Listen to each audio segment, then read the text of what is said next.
మీకు అధికార దాహం ఎట్లా ఉంది అనే దానికి మీకు తల్లి చెల్లి లేదు అనేటువంటిది ఎట్లా అయితే అందరూ చెప్తా ఉన్నారో తండ్రి కూడా మీ లెక్కలో లేడు అనేటువంటి దానికి 2-3 ఎగ్జాంపుల్ చెప్పాలనుకుంటా.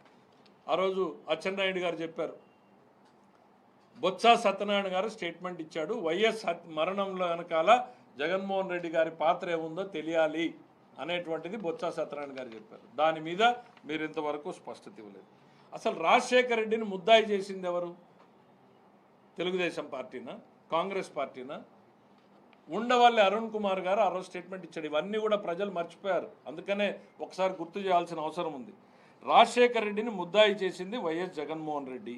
హైకోర్టు ఒప్పుకోకపోతే సుప్రీంకోర్టు వరకు వెళ్ళి వైఎస్ను ప్రథమ ముద్దాయిగా చేర్చమని చెప్పింది వైఎస్ జగన్మోహన్ రెడ్డి అని ఉండవల్లి అరుణ్ కుమార్ స్టేట్మెంట్ ఇచ్చాడు. ఆ కేసు ఫైట్ చేసిన సుధాకర్ రెడ్డికి అధికారంలోకి వచ్చినటువంటి 3వ నెలకే ఆయన పోస్ట్ ఇచ్చాడు.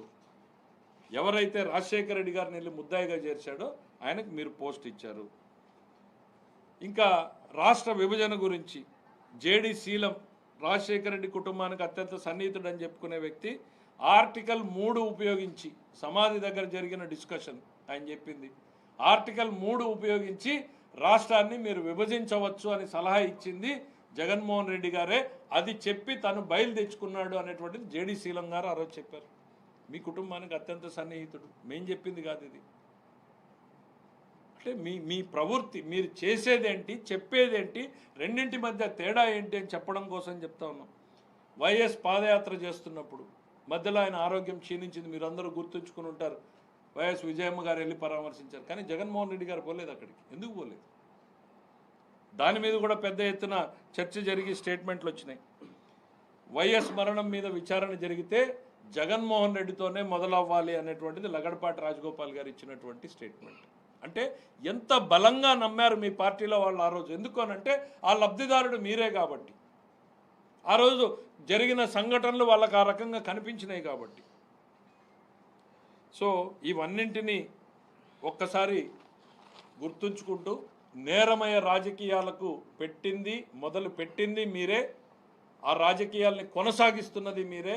ఈ రాష్ట్రంలో ఉన్నటువంటి ప్రజానీకం, ముఖ్యంగా యువకులు, తమ భవిష్యత్తుకు బాటలు వేసుకోవాల్సినటువంటి యువకులు ఇవాళ మనం గుర్తుంచుకోవాలి.